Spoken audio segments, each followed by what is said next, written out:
Hello. So I was back on my channel and I was like, okay, now I have to make videos. I want to create content. I want to be back. I want to, I'm talking to my tarot friends and I'm like, yeah, I miss talking about tarot and I miss this channel. And I don't know if I'm going to be interesting.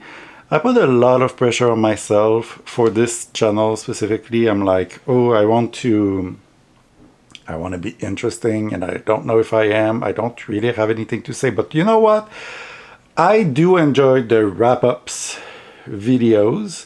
So that's kind of what I'm gonna do here. I'm gonna wrap up the month of May, and I don't know if I'm gonna do monthly wrap-ups or if I want this to be a weekly rendezvous. I don't know. I don't want to put pressure on myself, but also I want to be here and sharing my thoughts and my stuff. So let's talk about books first. So I finished, since the last time, it wasn't in May, I finished it in early April. Well, right after I made the last video. It's so good. This is The Morning Star by Karl Ove Knausgaard. It's translated, this is the French version, but in English it's The Morning Star. And it's translated from Norwegian.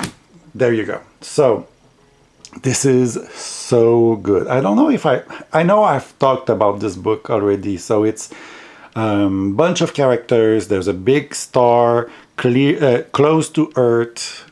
Some weird things happened, but nothing too crazy.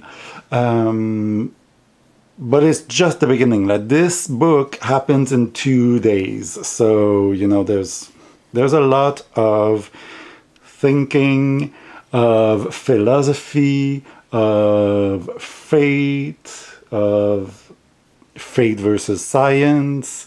We really get to know the characters and their situation, and I just love this book. It's so beautifully written too, like the writing, the prose.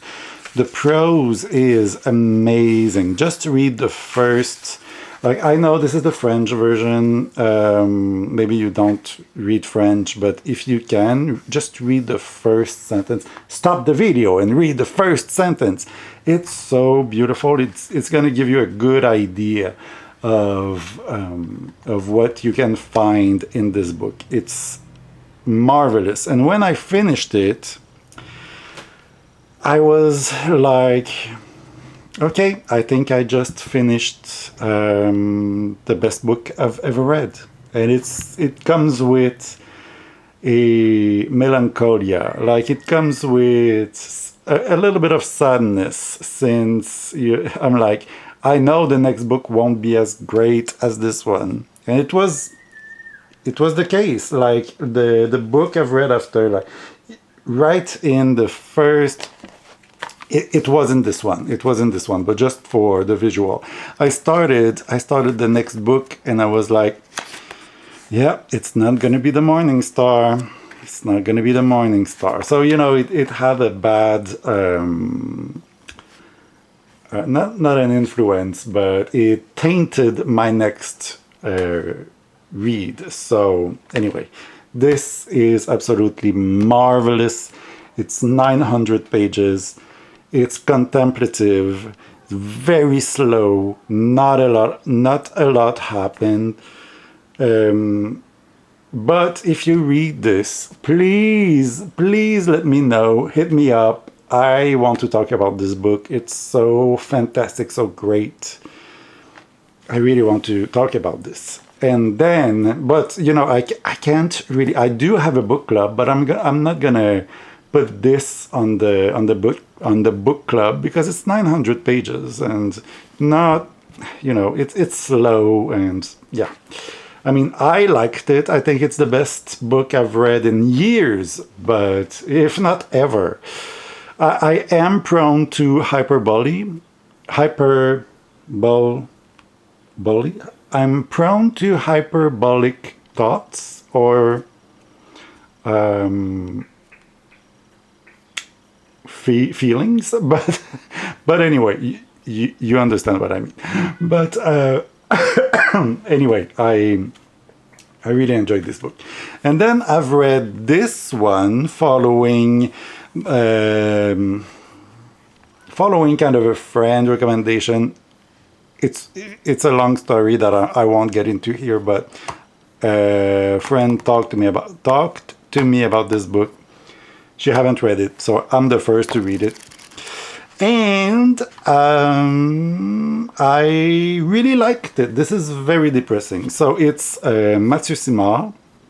In French, it's Ici Aya. This is a French-Canadian writer, but it is available in English.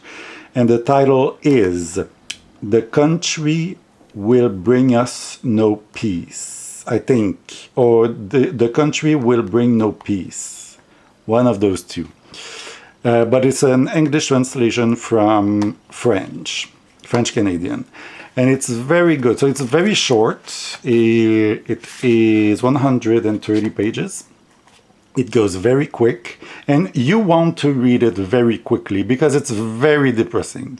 So it's a couple that goes in that it's a couple that buy a house far, far in the country in a very, very small town, and we come to know at the very beginning of the book, we know how the story will end. I won't spoil it, but it's not really a spoiler since it's the first few pages, but I'm not going to spoil it anyway.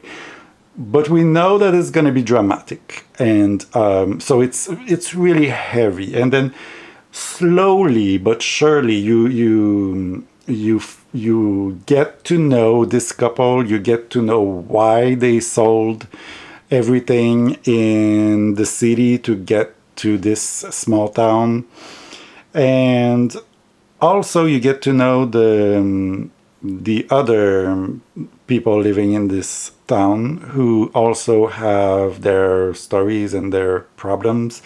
So it's very short but very good, and it's a punch in the gut. So read it if you feel well, because it's very depressing, but it's very well written. And also you always switch it's written in the first person, but you switch narrator. So sometimes it's her, sometimes it's him, and it's not said like you have parts like this. Maybe here there's a switch of narrator, or maybe not. So it's you have to be focused if you read this book, but it's very, very good and very well written too. Okay, Dex. Now I've been influenced by our friend Marlene Teresa on her channel. So she do this thing where she have a pot in which a jar in which she pull prompt to choose decks to use within the next month. I love watching these videos of her because every time I watch it, I pause the video after the prompt and I go get decks in my personal collection that fit the prompt, and I try to work with them, but I don't put pressure on myself. Like, I don't have to use them. For example, in May, there are 2 prompts that I'm glad I got. And then the other prompts, I did pull decks out for those prompts, but turns out I didn't really use them. So I'm just going to talk about those that I used. I really want the 2 prompts was I don't remember how it was phrased, but there was one that calmed you down, a deck that calms you down, that is soothing, and one that makes you smile. So those are the two decks that I ended up working with this month. I worked with another decks up there that I'm not gonna talk about. I'm working on a very special video. It's gonna be out in November. See you there for that. But just know that there are decks that I'm using that I'm not talking about in these videos. It's for the surprise. You're gonna have a surprise in November. It's gonna be good. It's gonna be good. The deck that really make me at peace, that really relax me, that really calm me down, is this one, the Sylvain. It's so weird to say this word, that very but well, this is my name in English, right? So it's Sylvain It's the English version of my name, if you will. Not kind, but Sylvain. Sylvain. My name is Sylvain. I don't say it often, so people don't know how to pronounce it. It's Sylvain. If you don't get it, you cannot say it. It's fine. It's a sound that you don't have in English. It's the very same thing for me when I try to say 3. That's not a natural sound for me. It's not a sound that exists in French. So the sound ein does not exist in English. Don't feel bad. I get it. I get it, really. But it's just weird for me to say this word with an English accent because it's my name. Like, I don't say my name with an English accent. So the Sylvain Oracle, all that to say that, right? And that really, really... Well, I was working with this deck in April, but I was like, no, I'm going to keep it. I'm going to keep it for May because I really needed something to calm me down. And this deck is so beautiful, positive, and kind. It's full of kindness. Like I said, in the box, there's the word, what does kindness look like? It looks like this. It looks like this deck. And I really loved it. So I used it a lot every morning. And every morning I paired it with the deck that makes me smile. And it's funny. That's why I love those prompt things, because you end up pairing decks that you wouldn't have other way. I would never have thought to pair this deck with the deck that makes me smile, the Goblins and Gardens tarot deck. I love this one so much. And you know what? Every single time I get that deck out of the box, it makes me smile.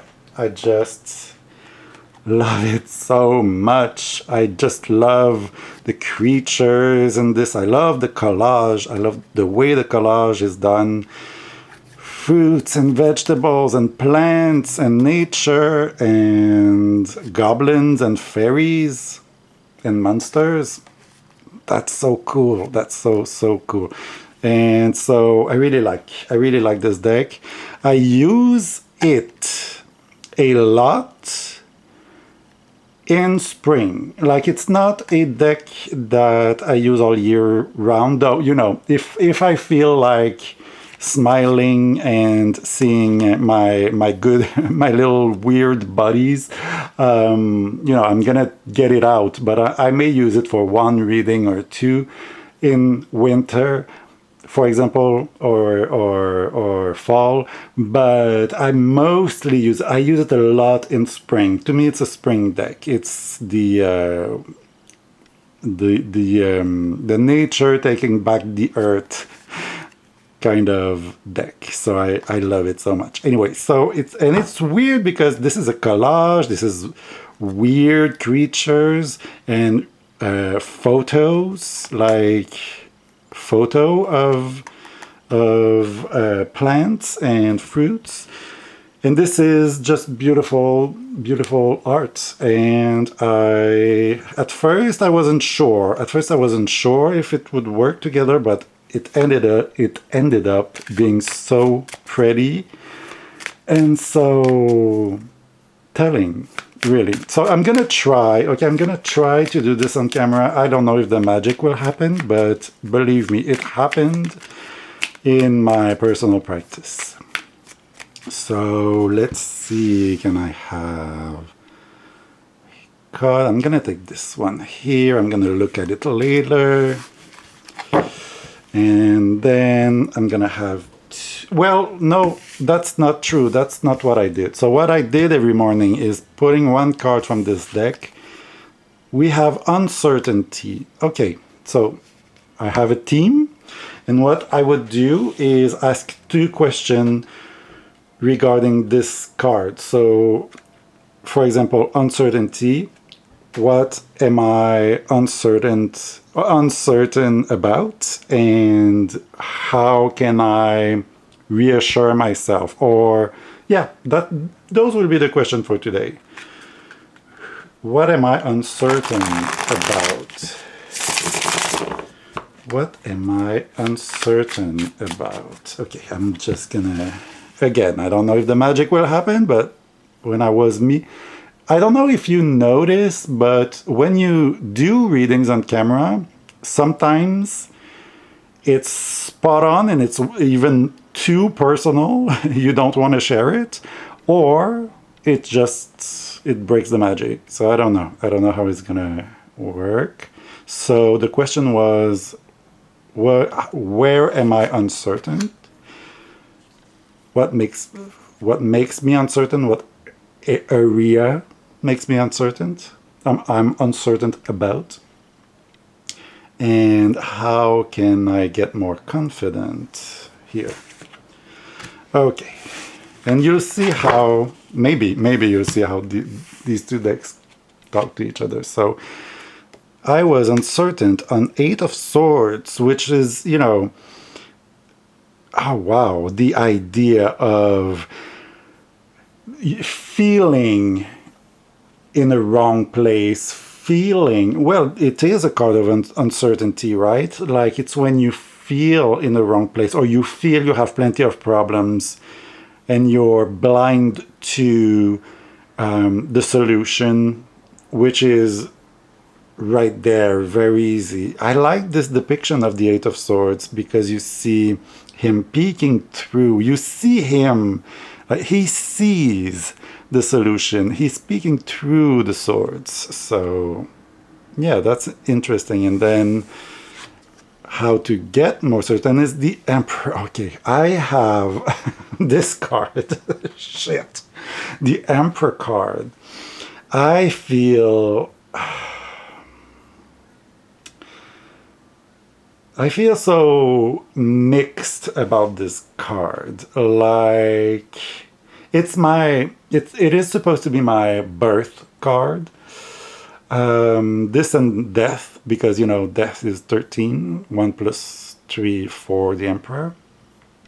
And for some reason, like, I know there is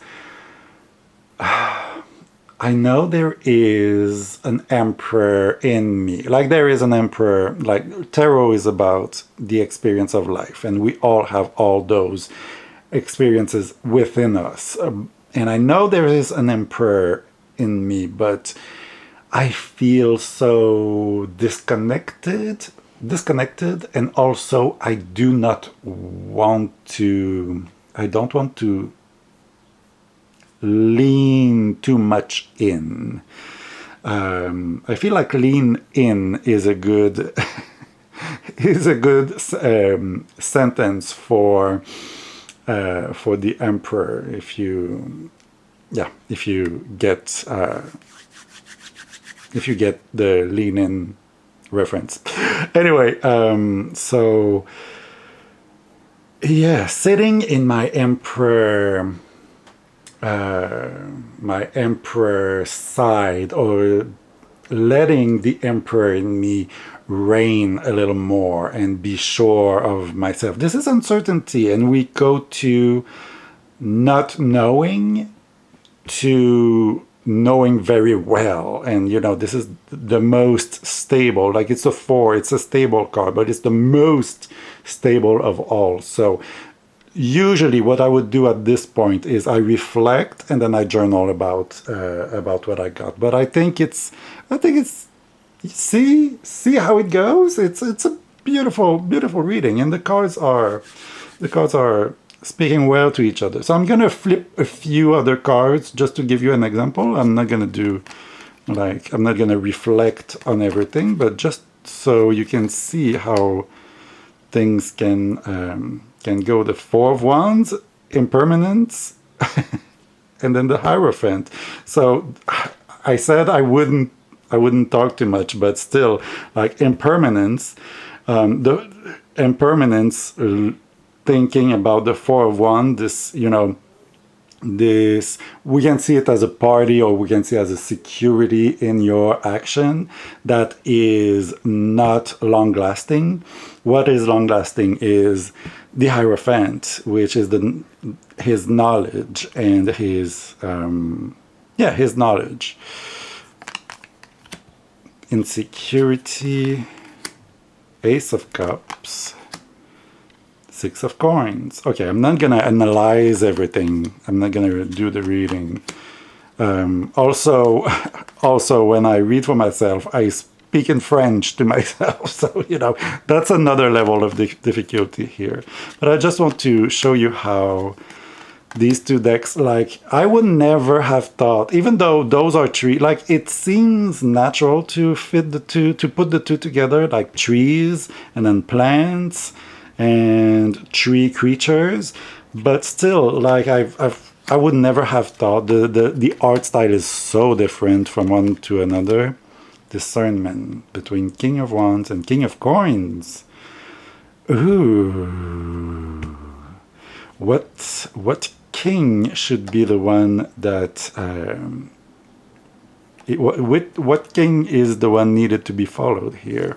That's interesting. Okay, Redemption, the Fool, and the Seven of Coins. Cool. Okay, so and you see the green cards fit so well with the green of this deck. Like, this deck have a suit of green cards, and it fits so well. Anyway, I really enjoy those two together, and the month, even though this is a May wrap up. I don't even know if it's a May wrap up, to be honest, because I'm going to continue to do this. This is a practice that's been very helpful and very soothing for me since the beginning of May. So I'm gonna continue to do that. And the other deck that I received, I'm gonna talk about it briefly. I just received it, but I enjoy it. It's these Blue Bones, an Oracle. And so what attracted me to this deck is the urban side of this deck. Like, I feel like it's we have a lot of nature deck. We have a lot of forest, being grounded in the forest, and finding magic in the nature, and all that is great. It's all fantastic. But I'm a city man. I grew up in the city. I always lived in a city. Like, I went to the country once in a while, but I never lived in the country. So I'm a very urban guy, and I don't even own a car. I don't even drive. I don't even know how to drive because I take the subway or I walk everywhere. So, I wish I could drive because I could rent a car and, go somewhere. But in my everyday life, it doesn't really matter. But anyway, that's not the point. The point is, I was attracted to this deck because of the urban side of it. And it's blue, and it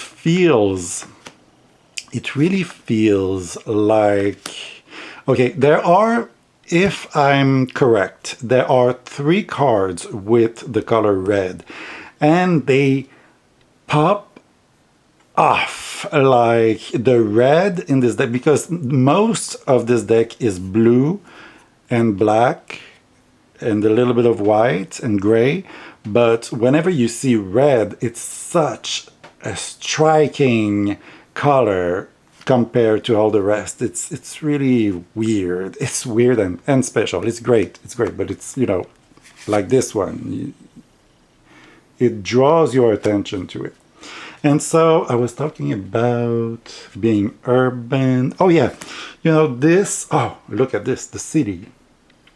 So I see a lot, this deck to me, it's very urban. It's also very sensual for 2 reasons. First, I got the Echo Herbage cardstock. It's very sensual. It feels, I'm gonna say something that is not sensual at all, but it feels like grandma's deck of cards, like the old old deck of cards. So it has that for it, but it's also very sensual as on when you touch it, well, in under the fingers. It's very sensual. Not grandma's, her cards. Okay, her cards.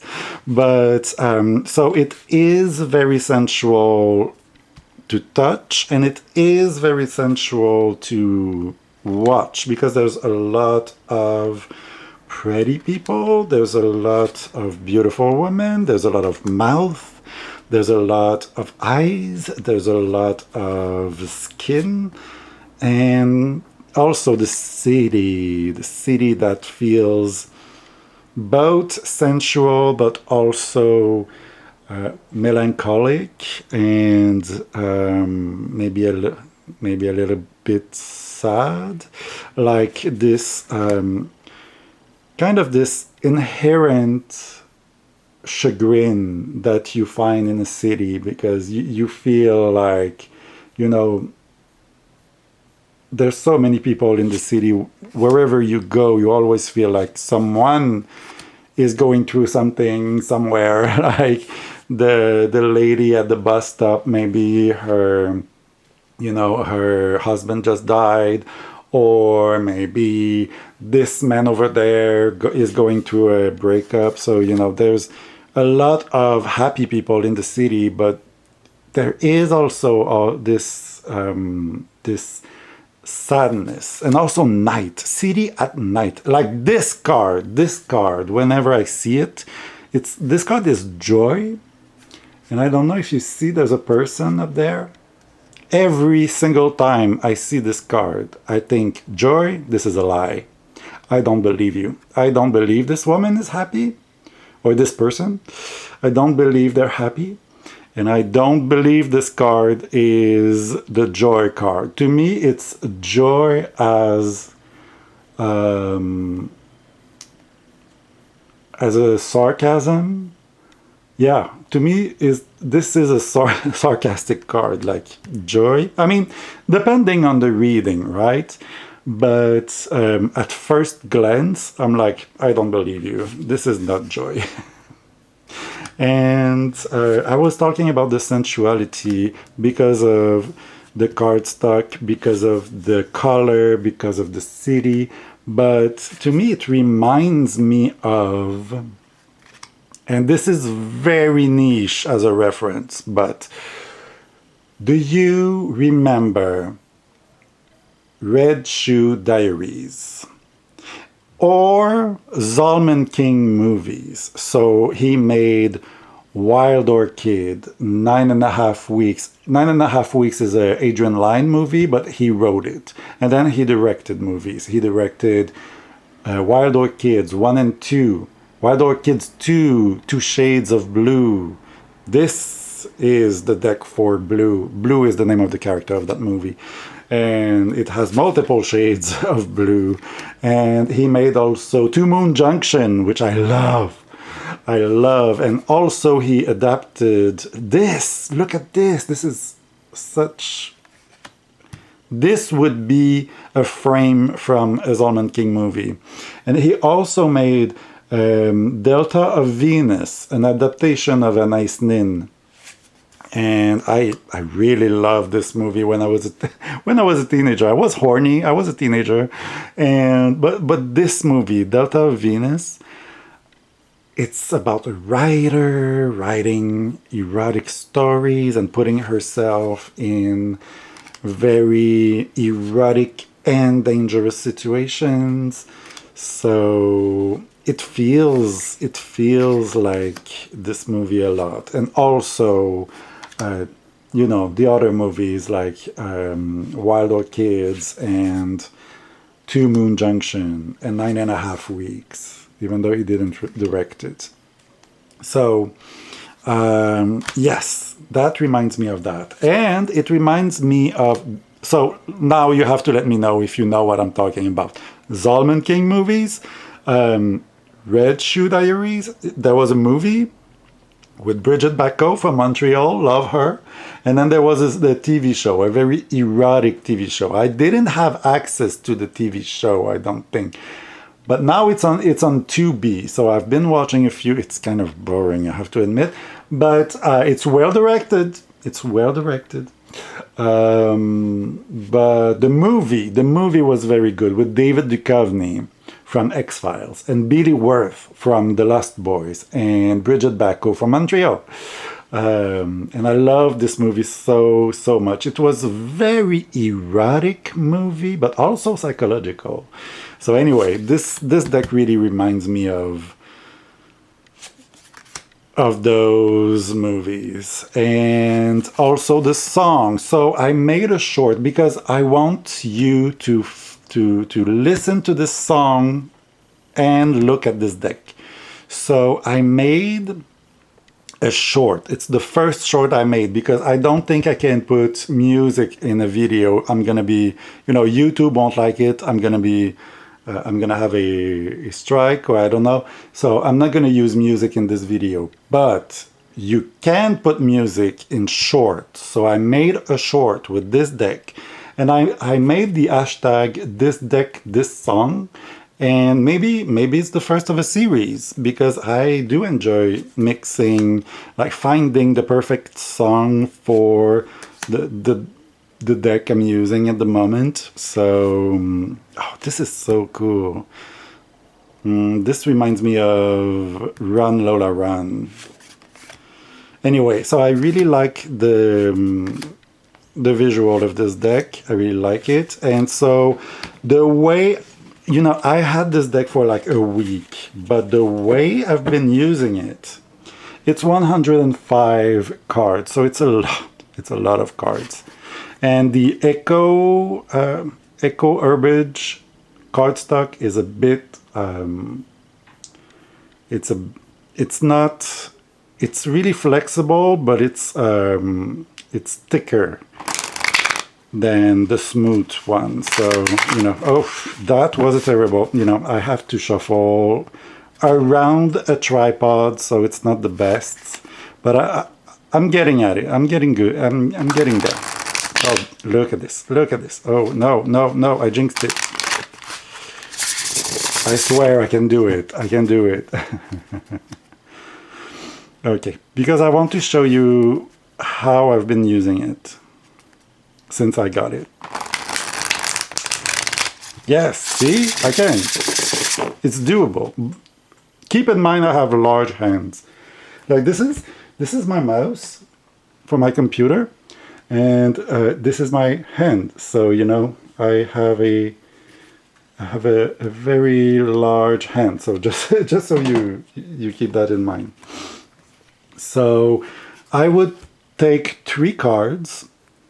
I'm gonna take it from the top. I don't usually do that, but I don't have the room for fanning it because I have other stuff on my table. But I would take 3 cards, and I try to make a collage out of those cards because, you know, you have straight lines. So I would go like this, okay, like this here. I try to connect the line, or maybe it could be the end of the cards if there's no line. like this. There you go. So here, and then I have those 3 cards, and I would see what the message could be. Like, there are no sweeter words than this, nothing lasts forever. Rolly in peace, the deep dark. And so that's quite interesting for me, because every time I got this card, I see it as a negative card. There are no sweeter words than this, nothing lasts forever. Because I used to have other cards like, you know, it would show up with, I don't know, joy, or, you know, more positive cards. Can I see one just for the example? Daydreaming in blue, maybe, or joy, the one we saw earlier, even though I don't believe it's joy. Like, this feels like no sweeter words than this, nothing lasts forever. Up until now, I always saw it as a negative card, but now, since it's Rolly in peace and the deep dark, I feel like it's more like, okay, this will pass, you know, this feeling, that need to be in your bed, thinking that this is the place you're at peace and nowhere else.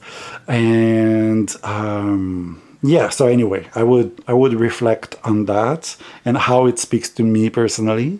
And yeah, so I do this kind of collage with three cards, and also the position. So I would see like wool in peace is the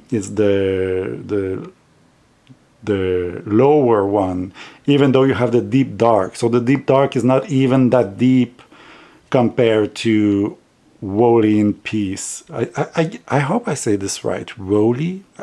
I'm not familiar with I mean, I know what the word means, but I'm not familiar with pronouncing it. But anyway, so that's how I would work with this deck, just for fun. Let's see. Oh, joy coming back. The crossroad. Grace.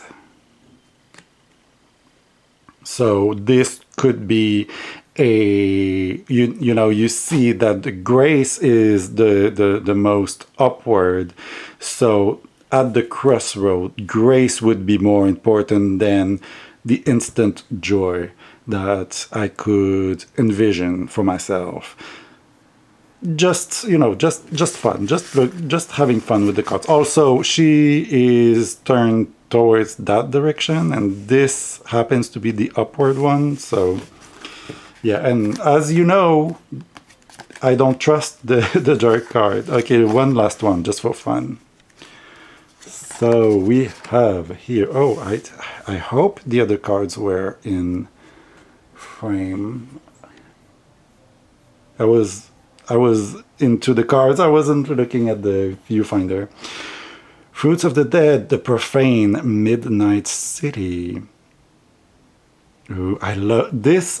This to me is the card that represents the deck. Midnight City. It's blue, it's the city, it's night. It's all what this is about. Fruit of the Death, the Profane. Okay, this, you see, this I should if I wasn't in front of the camera, I would sit with it, reflect, and maybe journal about it. But I'm not gonna do it now because I want to talk about other stuff. So this I received this a week ago, and it's great fun, and I really love the feeling. I think that it's a very unique feeling, this deck. And so, you know, I thought I may be talking about the decks I plan to play with or work with next month, but I think this video is long enough as it is. And oh no, I haven't talked about movies. Okay, So I'm going to talk about movies and then I'll move on. So the only movie I've watched in May that was worth it, it was The Red Violin. I never saw this movie before, and it was a big deal in Quebec when it came out.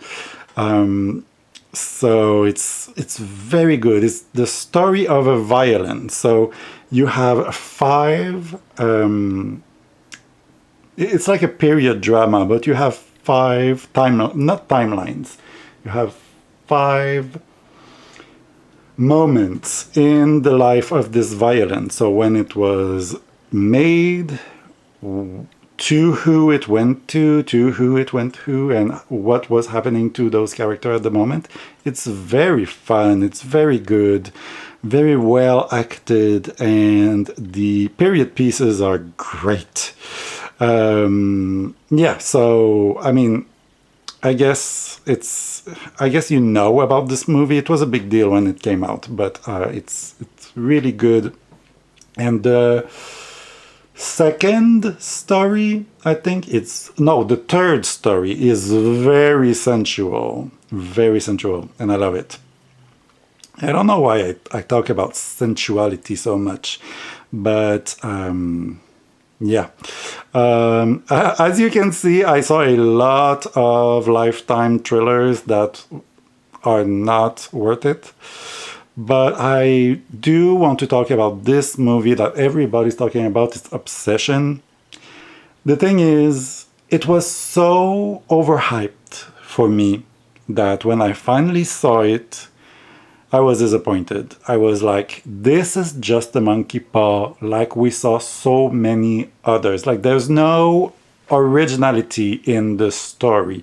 There is originality in the way the movie is made, is directed, but actually, you know what? I should see it again because I was disappointed. I was expecting.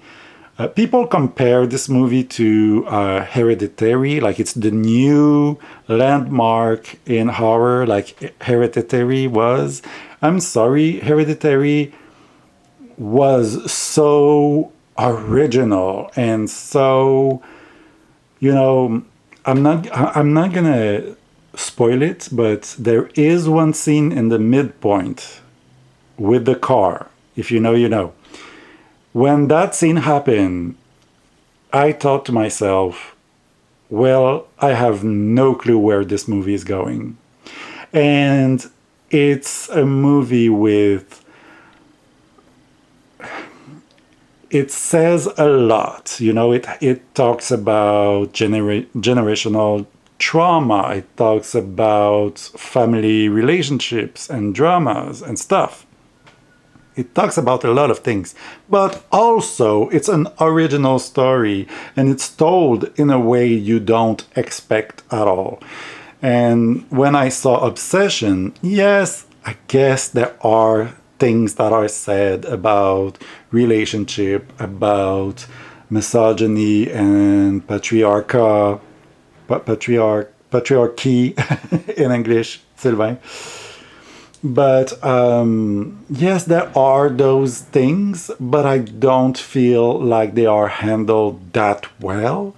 And also, the story is so cliche. It's the same thing we've seen so many times. Like right at the beginning, I knew exactly where it was going. I knew the turns and twists that it would take, and I saw everything coming. I mean, there are some horror pieces that were surprising. Like I said, like the way it was directed, the actors are great. The way it was directed, the photography, everything is quality, high quality. It's just that the story is a story we saw so many times before. And so I feel like if I watch Obsession for a second time, knowing that I should not expect a masterpiece, maybe I'm going to enjoy it much more, and then maybe I'm going to pick on some details here and there. But I was so disappointed on my first viewing that that's because of the hype. But this is a catch-22 situation, because if it wasn't for the hype, I wouldn't have watched it. But I watched it, but because of the hype, I was disappointed. So, there's no way out of this. But anyway, that's where I'm at. I'm gonna talk about the other decks another day, because it was my birthday in May. I'm a Cinco de Mayo, and I'm a Cinco de Mayo baby, and I got some birthday money, and also I wanted to treat myself, so I bought a few decks, but I'm gonna talk about those in another video, maybe next week. If this is a weekly thing, maybe I'm gonna be here next week talking about stuff. Okay, I hope this wasn't boring. I hope you enjoyed this, and I'll see you soon. Bye.